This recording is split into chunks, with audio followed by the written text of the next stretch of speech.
All right, here we go. OverDrive off and running. TSN 1050 on the TSN app, your home smart speaker, and up on TSN for Bryan Hayes, Jamie Noodles McLennan, and there he is, Al's brother himself, Michael DiStefano. How we doing? Doing very well. We're going to do this all afternoon. How many of these do you think we have? At least 4 or 5. I think 4 or 5 for sure. I think at least 4 or 5 for sure. Maybe a couple times an hour, but you guys can't be acting up like that. And are you going to call him, like, here's the thing that I've always, like, struggled with. Michael what is it? Michael DiStefano, right? You have to know the guy's name. It's Michael I've been here for 7 years, still doesn't know how to say it. Because I always say Al's brother. It's always Al's brother. That's my Always. point. It's like, like I hear his name all the time, obviously, but it's like I struggle with the last name. It's just AB for me. So I don't know. What do we do? Is it Al's AB? brother. What do we do? I'll do the ins and outs each hour and establish Michael DiStefano is here, and then it's Al's brother the rest of the way. Yeah. I think it has to be. That's the way it's got to be. I think Every it other has to show be. I can go by, Mike, whatever. OverDrive, it's always going to be AB. Yeah. Always. Has to be exclusively Al's brother. So it's good to see you, and it's good to see Noodles. I guess, where are you now? Are you still in Seattle? Are you in Calgary? No, Calgary, yeah. We're traveling, and it's got the game in Calgary tomorrow. And, Seattle was a decent game last night for the Sens, but Seattle kind of looked a little bit sleepy. But, the Sens continue to roll. Like, we talked about it before. It's going to be a tough road trip. They go Seattle, Calgary, Vancouver, Edmonton, go home for Christmas, and then start Minnesota, St. Louis, Dallas, Detroit. Like, that's, it's a tough road trip, but they started on the right foot last night. So they sure did. They won 3-0, and really it's Linus Ullmark at this point. Not that the Sens didn't play well. I thought Seattle came out flying kind of in the first period. That's about all I saw. And then I woke up this morning. I'm like, wow, they won 3-0. Yeah. And you look at Ullmark, his last 8 starts. Unbelievable. The guy doesn't get beat right now. Like, he's playing like the Vezina winner. And this is what Ottawa needed. This is what every team in transition needs at some point. When you believe in your players, you believe that you got the right coach, and there's going to be some turnover, and there's going to be some youthful mistakes. At some point in a season, you're going to need a goalie just to win you a bunch of games and keep your head above water. And now, to the credit of the Ottawa Senators, they're in a playoff spot. Yeah. And now the real work starts. Now you got 51 games, and you got to hold on to it, right? You got to keep pace and keep going. It's funny how quick it changes, too. Because think about a couple of weeks ago, there was the rumors about Brady Tkachuk possibly wanted out, or the Rangers looking to get in. Wait a minute, Al's brother. There's AB. The rumor was never that Tkachuk wanted out. Correct. The rumor was that the Rangers wanted Brady Tkachuk. Correct. But let's clarify that. Brady Tkachuk and the Rangers, whatever was going on there, and then all of a sudden now, I don't think anyone thinks that there's any validity to Brady wanting to leave either. Not that he ever did, but now he's the captain of a rolling team. They've won 7 of their last 10. You got a goalie who's actually making stops, and like you said, they woke up this morning finally in a playoff spot. I was chatting with someone today. This is the longest into the season that they've been in a playoff spot since 2017 when they made the playoffs. Yeah. Is the longest. That sounds right, because they've always had those slow starts, Awful right? Like, start, Ottawa's always shot themselves in the foot early in the year. And a few weeks ago, we were talking about it. They were doing it again. Yeah. They were blowing games, and they lost 5 in a row, and people were freaking out. And Ullmark was getting poked on his form. And remember his answer, are we doing this again? Like, he was all bent out of shape by everyone asking him about how he was playing. And now they're rocking. To their credit, they're playing really well. That's the key, though. And this is the beauty of it is, like, we've talked about it at length. You have a 5-game losing streak in a tight division. Like, you find yourself on the outside looking in. You have a 5-game winning streak or some form of a streak. All of a sudden, people are talking or looking at you in a different light. That's the biggest challenge for a lot of these teams. I mean, we're going to get there. We might as well get, like, this Buffalo Sabres team, man. Like, I don't even know. My heart hurts for them. You know what I mean? Like, we had our game going, and I had, I'm watching it on the computer, and I'm like, is that a replay, or did Laine just score? And it's from the same spot. I'm like, okay, it's the same goal every single time, and it's such a beautiful goal. It is. Like, this guy lines up on the dot and goes bar down in his sleep. Laine, it's incredible. Like the video, the viz that they had, I believe that's online. RDS TSN. Yeah, like the one where he goes short side roof. The camera guy has basically set up the camera, and I think he leaves and goes to I know where like it's going. Shea Paris or something. Like he doesn't even have to be around. He knows what's coming. Laine has set up shop in his office. The puck's going to get to him, and he's going to go bar down. And then on the third one, you see he went the opposite way. Yeah. And I think it was UPL. It was like, what am I supposed to do now? Cheating. I've got it. You got to cheat. Wouldn't you have to, Noodles? 100%. Like that's the thing. That one angle online, I watched it 20 times. I'm like, UPL came across. He's a 6'6" goaltender, and Laine put it underneath the bar in this perfect spot. And then second one, he does it. The third one, UPL says, the hell with this. I'm throwing everything I can over at that spot.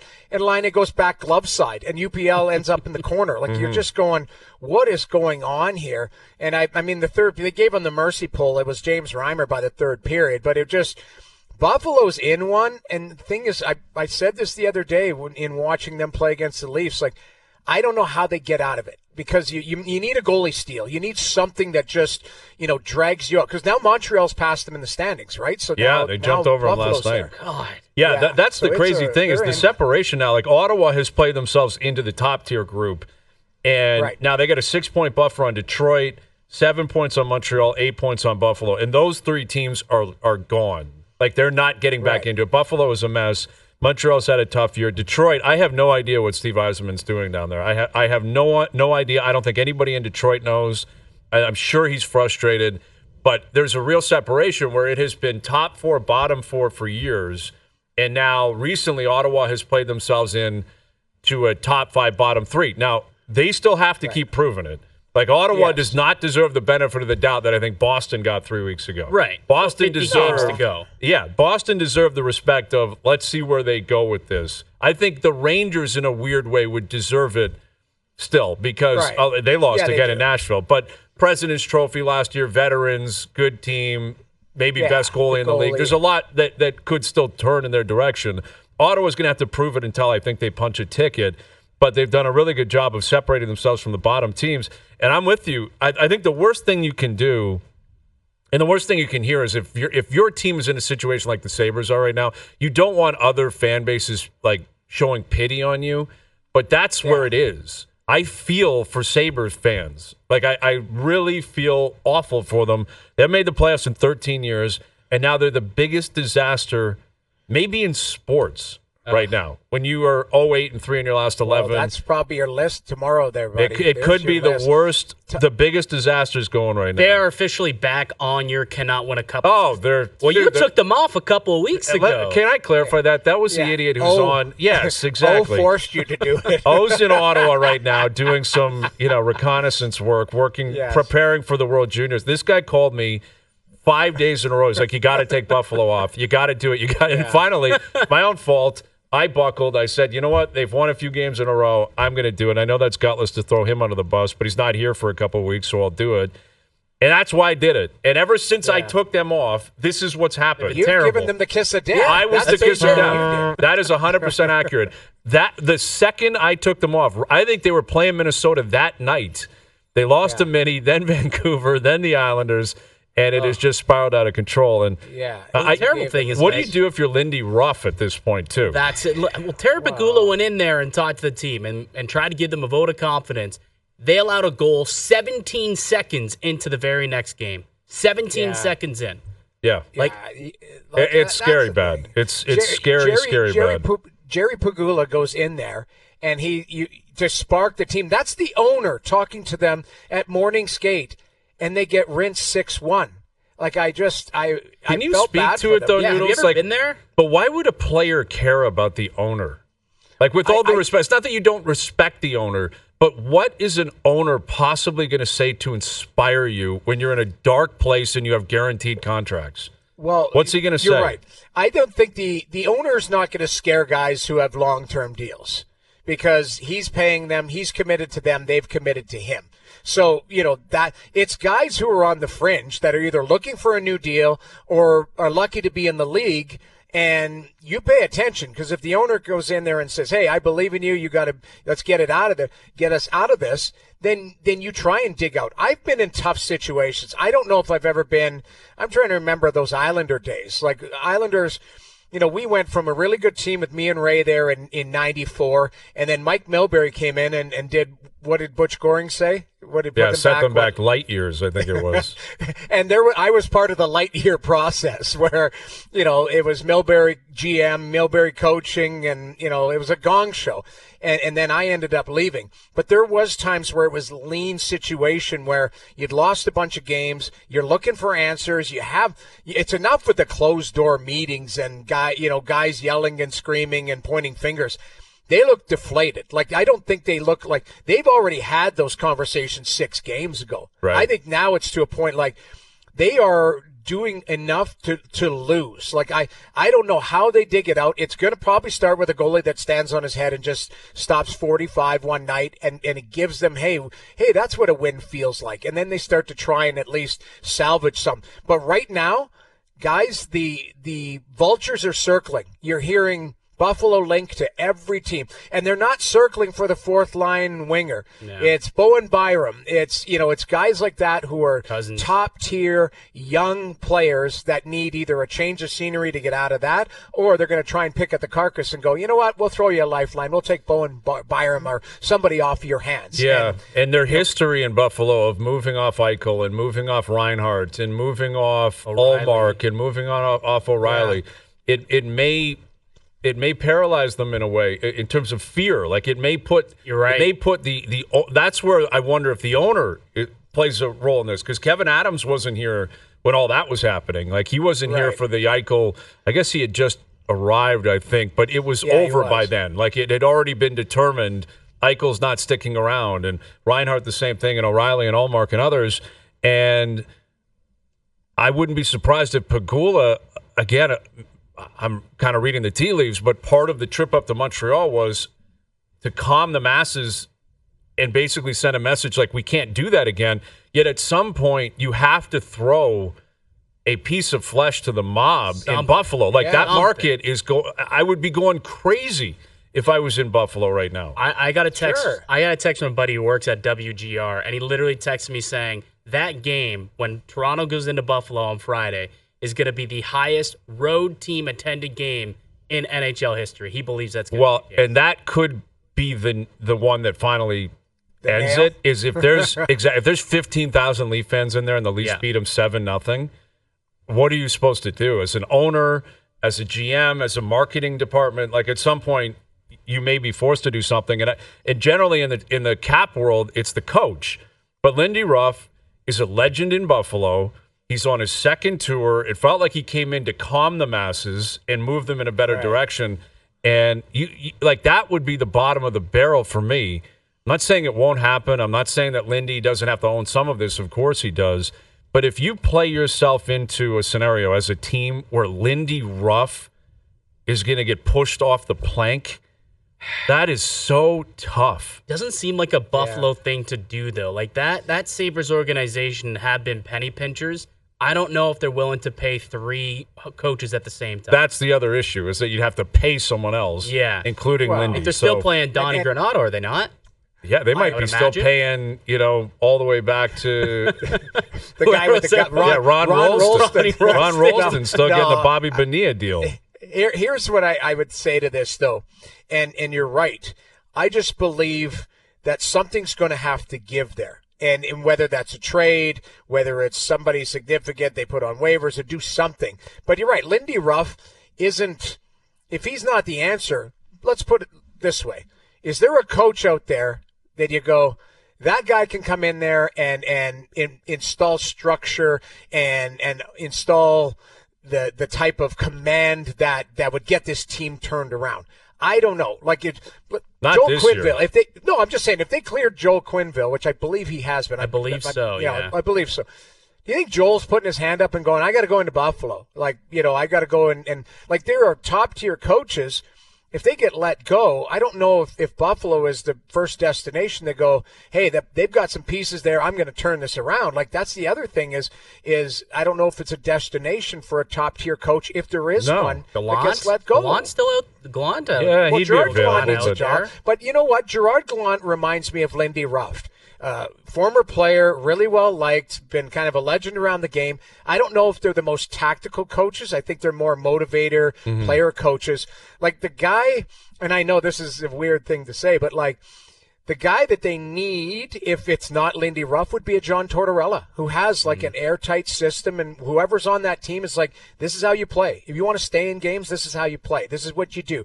And I'm not linking anything. They like Torts in Philly. I'm just saying they need that type of coach where it's system first and then freedom to freewheel outside of that. Well, I just don't think there's a coach out there like no, that. And again, it's not a destination right now because you're taking over a team that has no chance of making the playoffs.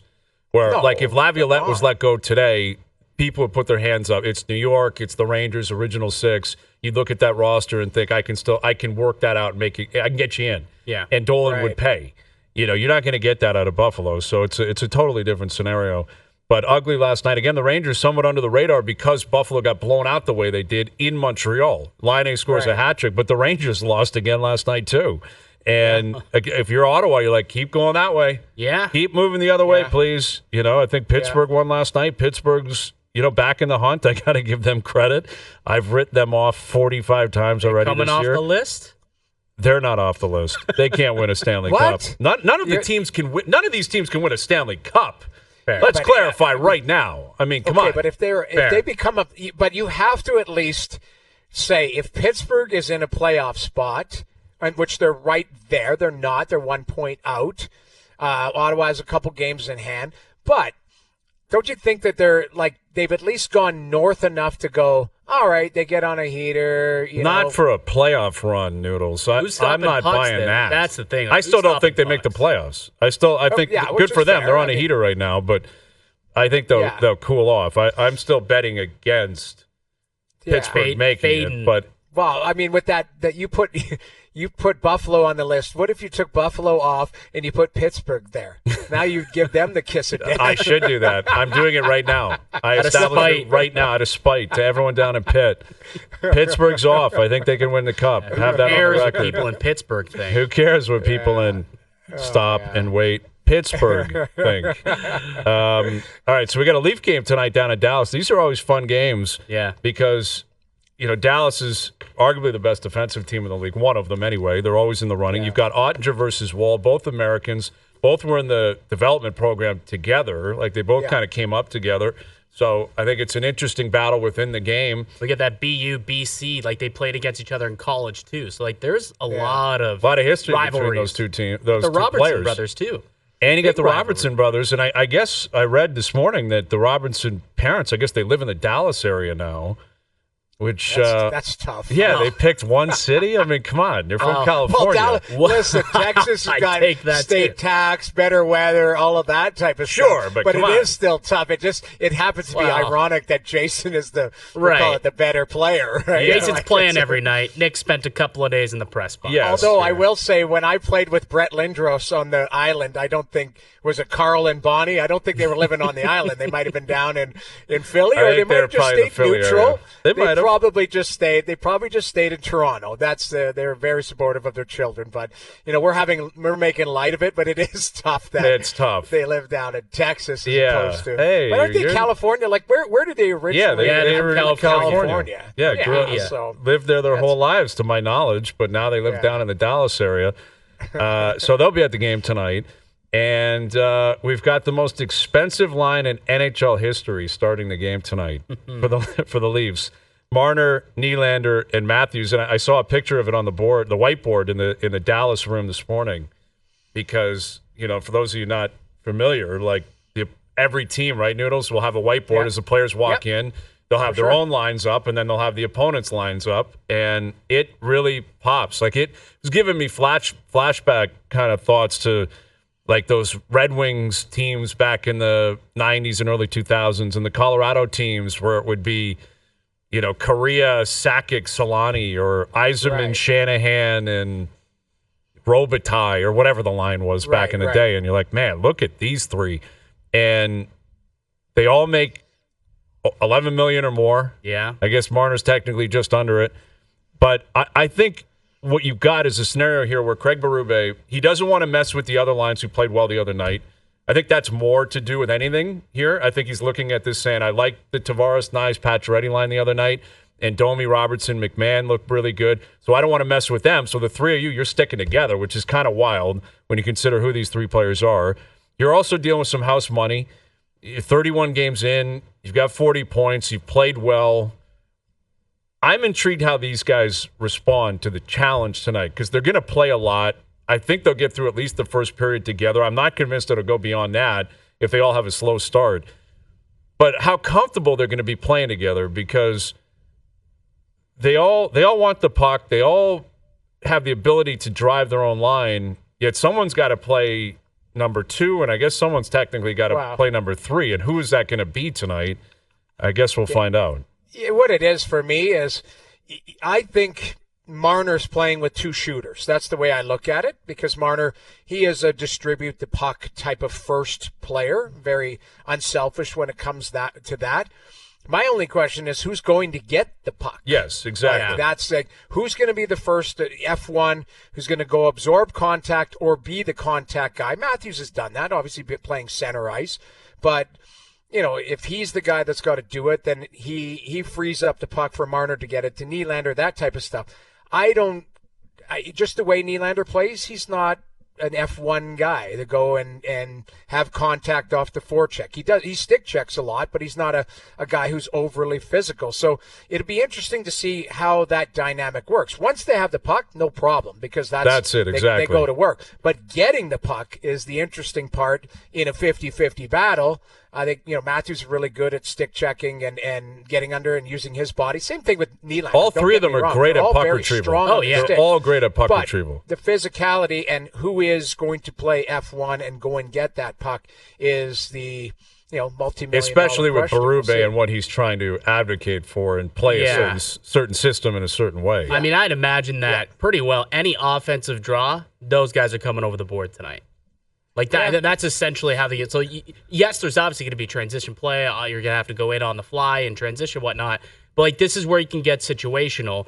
Your big boys get out there on offense, win the faceoff draw, and then from there do your magic. Yeah, that's kind of what I'm expecting out of them tonight. And I don't mind them playing together too. Like you always hear teams will call it loading up, right? Yeah. Like Edmonton coming out of a penalty kill always go with Draisaitl, McDavid, and Hyman, right? Like coming out of any type of thing, they'll load up in an offensive zone draw. This is loading up right from square one. Now what you're doing is getting Peter DeBoer thinking, okay, who's going to match up against that line? Are you going to go right with Rupe Hintz and Robertson, or are you going to go that third line, I believe, that has Jamie Benn on it? Mm-hmm. It might be Duchesne. But you look at it, if you're Dallas, you get the last change. So that's the one thing as far as the matchups you want. But is there going to be a line that is assigned to those three, or are you just going to take a chance that your team defends well enough that, hey, that's what we're gonna roll the dice and go head to head? Like, I could see it both ways with DeBoer because again they're playing with a bit of house money as well, and they defend well and they play well at home. You got Ottinger and Ned.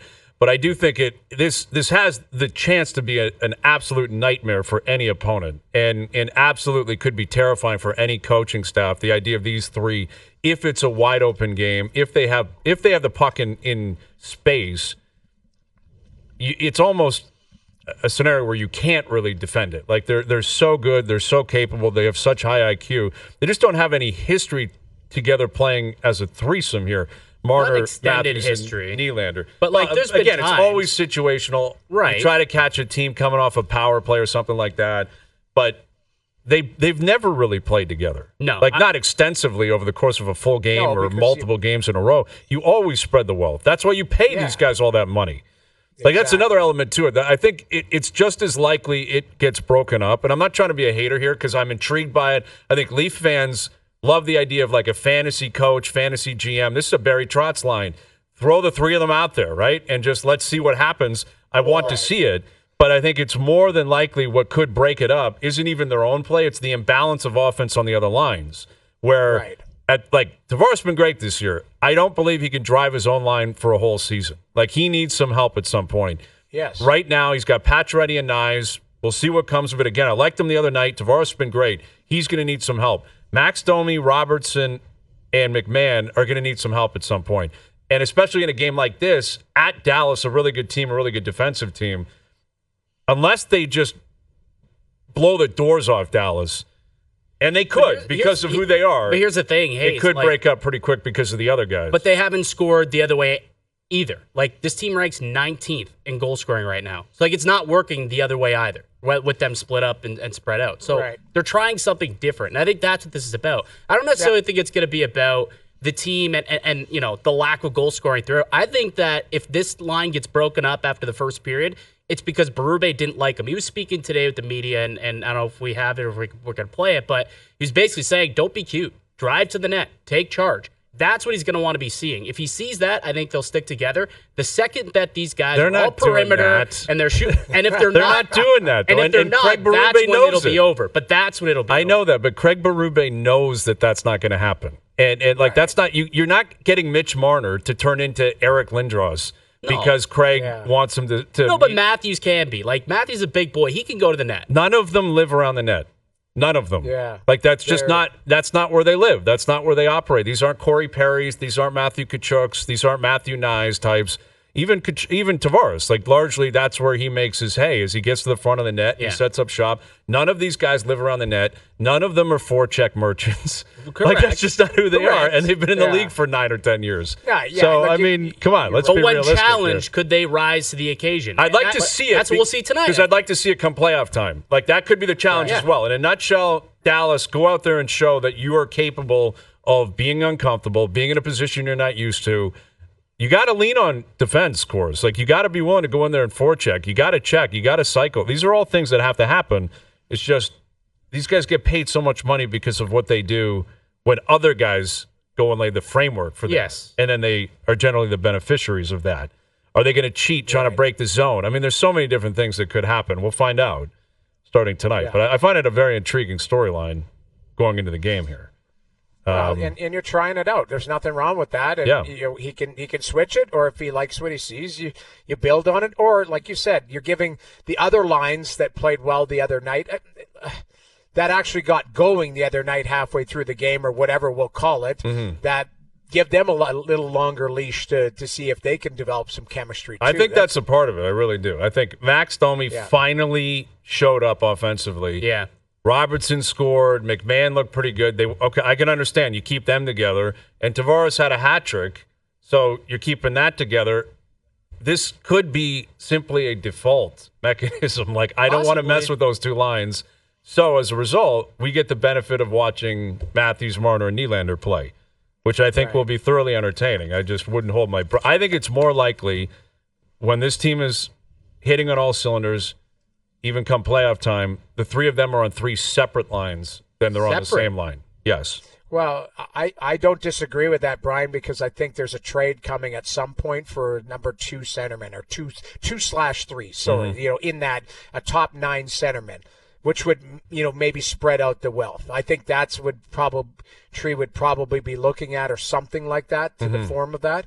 So that would, add, okay, you're going to try the new player X with Nylander. You're going to try him, you're going to have Domi slide over and play with him. Like, to me, depend on who that player is. But I still believe that if this team is going to compete against other teams in the East and stuff like that to try and go deep, they need more depth down the middle of the ice. Yeah, and I think you'll more than likely spread the wealth. Maybe Marner stays with Matthews, maybe Nylander stays with Matthews, but I can't imagine this line will last forever, but we'll see. We'll see what happens tonight. And, of course, they have to please the coach.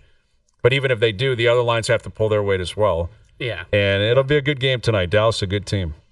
It's a good game. Yeah. And you've got Buffalo on Friday, the Islanders on Saturday, Winnipeg on Monday. We've got a lot of action coming up with the Leafs. All right. What do we have? Bruce Boudreau coming up today. We've got some big news in the NFL as well down in Atlanta. What a course of action by a rookie head coach down there. Not rookie in terms of the league, but down in Atlanta making a big, big decision based on what he saw the other night in a win That's what's crazy. Kirk Cousins won the ball game the other night. You like that? Yeah, I don't think you do. Although you like collecting checks. Raheem did not like it. Raheem Morris did not like it. He did not. So we'll tell you more about that. And the NBA Cup is come and gone. We'll never forget it. The Milwaukee Bucks, second ever to win the NBA Cup. Yeah. Win and a cover because they were a dog last night. Get a banner for an NBA in-season tournament? I think silver makes it mandatory. I think that is a big thing from the commissioner. You have to put it up. Yeah. Because it can't be a serious event if you don't put a banner up. Where's it going to go? I don't know. I'm telling you, I'm pretty sure the Lakers LA did have one last up. year. So, they did. Milwaukee will have it up. For sure they will. Where's the banner going to go if Canada wins the Four Nations? That's a different thing. There's no Team Canada home rink. Yeah. I mean, this is a club team in the NBA. I know, it's ridiculous. Well, was it the Tampa Bay Rays who have a wild card? I think banner? They have a really stupid one. There's a lot of teams, man. Listen, we had who do we have? Bon Jovi had a banner here at one point. What? Bon Jovi had one. Really? Yes. I don't know if it's still up there, JP. Look that up. But Tim Lewicki was looking for a Bon Jovi VIP pass or something, and he put Bon Jovi's banner up at Scotiabank Arena. Because I guess he had played that arena more than anyone ever or something like that. Maybe Springsteen's got that record now, but yeah, I'm telling you. Wow. Taylor Swift, I'll bet you, has a banner somewhere at some stadium in North America. Yeah, but they were ass-kissing her in Toronto exactly. and in Vancouver. Yeah, that's they what were. it was. Exactly. That's the thing. If you're going to do that for an act, like an artist that doesn't call your stadium home, you better do it for the NBA Cup. They're putting a banner up 100%. All right, Bruce coming up. OverDrive continues. TSN 1050 and on TSN 4. OverDrive continues, brought to you by FanDuel, bringing you everything from the opening line of the final score. Bryan Hayes, Jamie Noodles McLennan, and Al's brother. Bruce Boudreau coming up in about a half an hour. I guess Alex Ovechkin is on this road trip for the Washington Capitals, but he's not going to play. I don't really understand why he would go on the trip then. He's not going to play. Leadership, I guess. I don't know. Try to, hit the bars on the road. I don't know what his deal is. But it's kind of like Doogie was saying Kawhi Leonard's going to hit the road. But Kawhi's made it clear he's not playing. God. But it's usually it's gone so far the opposite way with Kawhi, where he has to announce when he's going to he might actually play. Yeah, I just assume you're not playing, where when you are going to play, that would be something worthy of actually announcing. Yeah. Yeah. You think, what was his name? The owner, Ballmer. You think it's still pretty cool? You think it's still pretty cool that he landed Kawhi Leonard? It can't be. They haven't won a thing. They haven't done anything. It's been awful. Wow. You know what it is? It's embarrassing. I'm sorry. These guys don't want to play. They collect $50 million a year, and they don't want to play back-to-back, and listen, basketball is a tough sport. You're running up and down the court. I get it. I respect it. But it's still it's your job. And, they should feel guilty when they're not playing. And I get it. If you're banged up legitimately, there's nothing you can do. But everybody's banged up. There's a difference between playing through, hey, I'm a little nicked up, and, hey, I'm injured. I've got a severe, knee, back, you name it. But it just seems like there's a line there that just gets crossed. No, I'm not playing. Oh, you expect me to play back-to-back? I'm not doing that. It just, to me, where's the pride? That is a big issue that they have. I think, it's creeping into baseball a little bit. I'm sure you guys saw the Kevin Gausman tweet. Yeah. Which the players they're not fans of Rob Manfred, and Gausman's a pretty outspoken guy, and I guess, if you're a baseball purist or historian, I can understand why you wouldn't like the way Gausman has been attacking, or the way Manfred has been attacking the sport. And pitchers in particular take it personally with the pitch clock and the inabilities to make pitching changes the way that teams used to. But he quote tweeted, Kevin Gausman quote tweeted a clip of Manfred talking about the minimum innings rule, because that is being, thrown out there that maybe Major League Baseball would want to put a minimum innings clause into the CBA. In other words, starting pitchers would have to go either a certain amount of pitches or a certain amount of innings. And Gausman quote tweeted that by saying, "Don't believe a word this man says. Get ready for 6 innings. You get to keep the DH if not a fan hits in their spot. So basically mocking the idea that, they're gonna do something, or they're gonna penalize you if you're not willing to follow through on what Manfred wants. But what I don't think Gausman realizes here is it makes it look and sound as if he doesn't want to pitch, or these starting pitchers don't want to pitch. And that again, I think, is the worst thing you can do to let your fans know that you'd rather come out. It's a real conundrum in pro sports, and I think the NBA is being hit significantly because of it.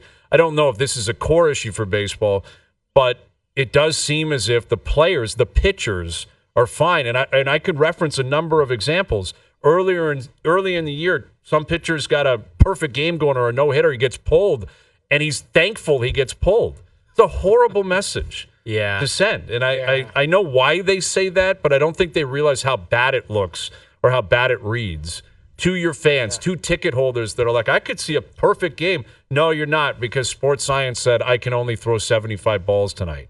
It's not a good look. It doesn't connect with the average fan. One of the best games that I ever saw live, I was in L.A., and I watched Clayton Kershaw throw a complete game shutout, won the game 1-0, and he also pinch hit, or didn't hit, but at the time they had to still hit before the DH came, and he brought in the game-winning run. No way. He not only pitched a complete game shutout, he also got the game-winning run in a 1-0 win. Was it a hit, or did he walk in the bases loaded? No, it was a hit. It was like a single. It was against the Padres back in 2017, I want to say it was. Wow, that's a trivia question. It was a great game. It was funny because my dad's not a big baseball guy, and he walked away saying, what a boring game. No offense. I'm like, nothing. He just witnessed? This is out. You just saw the pitcher throw a complete game shutout and put up the only run of the ball game. You never see this. No, that would have been incredible. Now you never will see that, because now pitchers aren't going to ever hit again. Yeah. But I do think it's a message that I think they have to be careful with. And we talked about it yesterday with the idea that Mahomes is going to play. This is a perfect example. Mahomes, he's won everything. He's done it all. They're 13-1. They may win even with Carson Wentz, and this guy's going to play with a high ankle sprain. And to me, but the why, I think, is because his teammates are looking at him saying, do you think you can play? And he's saying, I think I can play. Then you play. That's the reality in pro sports, and it's the reality in the NFL, is you got to play. If you can play, you play. And you send that message to your teammates that you're willing to put your body on the line for them. Not for yourself, not for the fans, not for the media, not for Twitter. Don't you think some stuff is situational, though? You're looking at this Patrick Mahomes, and that looked bad. Now, apparently he's been practicing, and he feels fine. Right. So maybe it's not as bad an injury as it looked last week, but they've got 3 games in a 10-day span. This is a team that's going to the playoffs. As of now, they do have the number 1 seed locked up, and with the Buffalo losing a couple weeks ago, they could suffer a loss and still lock up that seed. They could suffer 2 losses technically and still have a shot. Yeah. They don't need him to go and rattle off 3 straight wins, but if he plays and he gets hurt because he hasn't given that ankle enough of time to heal, now you're throwing your season away. That's where I just think the risk reward just doesn't make a lot of sense for me. Sure, I got you on that. But is there? I mean, what you're saying, is there a scenario where he could further injure that ankle? If it's taped up, to me, I don't think it can get worse. It'll probably be pain management, and if he's been practicing on it, it's okay, I feel good about it. To me, it goes in spades as far as the respect you get in that dressing room. That guy is a warrior. He plays no matter what. And that the guys will go through a wall for him. You wonder why, this guy is arguably he's heading into GOAT status, or one of them. For sure.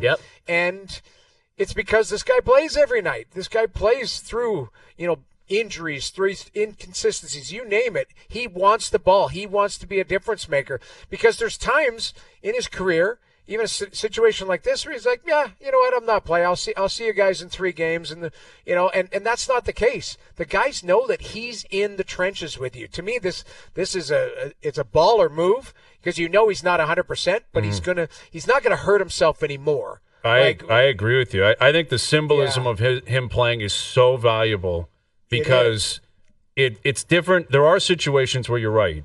where if he can extend the injury to the point where he does something significant, I he's just done don't for know the what year. else he has to prove. Like, he's proven that he's a warrior.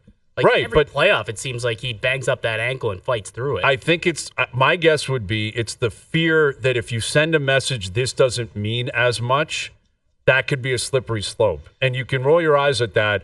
The situation I would give you is if they win this week and then win on Christmas Day and they clinch that first seed, he's not playing week 18. Correct. Like, of course he's not playing. And he doesn't have to prove anything at that point because they're done and they're in. But until you have that mark beside your name, you're the 1 seed. You've won. You've locked that up. The other guys are going out there. They're hurting, but they want to play. And I think the fact that Mahomes is like, I'm coming with you, man. I'm a general, and I'm on the front lines. I think it's incredibly valuable. It's an intangible, but I think there's a lot of value in that this guy, he could be going and doing TikToks with his brother and say, I'm not playing tonight. I'm putting my feet up. Instead, he's like, I'm going. And we'll see if he goes. Again, it hasn't been determined. Right. This may all be said, and then it turns out he can't play or he won't play. But I do believe if he gets the green light from the medical staff and he feels okay, he's going to play. He's going to play, and I think it's going to go a long way for the Chiefs. I agree. Because they're playing for something, right, Noodles? You still got to keep your eye on the ball, man. You let that slip, that can slip off a table real quick. I just think it goes a long way. Not only for him in that room, for the fans, the support, everything. Like, it just sends a message like, doesn't matter what you do to me, I'm playing. That's my job. I play every week. And I read something. I don't know if you guys talked about this. Like, viewership down in the NBA, like, people are just fed up with it, right? Massively. Like, you don't know what's going on, and you don't know who's playing, and people are just tired of it. It's like, okay, you like a team? Great. Who's playing tonight? Because these guys don't want to show up on back-to-back. They don't want this. Like, it doesn't seem like the regular season means anything to these guys, and it's unfortunate because it's a great sport and there's unbelievably talented people in it, but it sounds like the NBA is kind of in one from a viewership standpoint. They are at this point. I mean, the ratings, it's been well publicized, down 48% in the States. At this point, it still may be a blip in the radar. It could spin back up by the end of the year, and ultimately, there wasn't some existential moment that was at stake here. I think it's a combination of a lot of different things, including the style of play, the fact that LeBron and Steph and KD, I wouldn't say they've worn out their welcome. They haven't, but they've been the face of the league for so long. It's time to transition, and I think they're in this weird middle ground in the NBA. Who? Exactly. Like, who's it going to be? Luka? Giannis wins last night. Is it Luka? Is it Shea? I don't know if they have that answer, but Joe Mazzulla, the head coach of the Celtics, didn't necessarily help the NBA's case. You guys want to hear his comments when he was asked about this issue in the NBA? Here's what Joe had to say. No, I mean, I add to that. I don't watch NBA games, so I'm just as much the problem as anyone else is. Is there a reason for that? I don't like watching the games. How can you say that? How can you say that as a head coach? Don't you scout? The defending champion Boston Celtics. He said, I don't watch the games. I don't know. He might have been being sarcastic. Because he's kind of a different cat the way he addresses the media and speaks, and he's got kind of a different dry approach. But if I'm Adam Silver, my head is popping off. Well, that guy is the head coach of the champions, and he's like, I don't watch. Well, I'd love to just ask, have no interest in that. To ask Bruce this, and I guess Noodles, like, when you were playing in the league on a night-to-night basis, like, how often were you able to sit back and watch the games? And for coaching, coaching, it's a little different because coaches, like, they're always, it seems like, grinding film, right? So, like, do they really have a lot of spare time to do that? Like, players have a little bit more spare time. So I'd wonder, too, like, how much of it is just the fact that there's just no time to actually sit down and watch games. Game film, game tape, different story. Mm-hmm. But pop on TSN and watch Raptors Bucks. Like, I don't know if he's doing that on a Thursday night. Valid. Yeah, I mean, nowadays there's so much video accessible. Coaching is different. That's why I was joking. Like, he's pre-scouting every day. Like, he's watching games. I think that guy's got a little bit of Joey Votto in him. Like, just kind of very unique. That's exactly dry. What he is. He's got a very different approach to, like, the whole world. But I'd love to get a response from Adam Silver on that. Yeah, and players, they watch the league like they do. On off nights, they'll go to a movie, go for dinner, but you always got your eye, especially on a team that you're either playing or you're like, geez, that team's good. I like to see what they're doing. You're always watching other games. Bruce Boudreau coming up. There was a crazy scene in Charlotte a couple of nights ago. We will address it. We'll get into it later this afternoon. And Herm Edwards on the Atlanta Falcons making a quarterback change in December. Overdrive continues. TSN 1050 and on TSN 4. All right, Al's brother, as we know, you're no longer at this specific location because you're in the studio here with us. But you have a pair of Leaf tickets.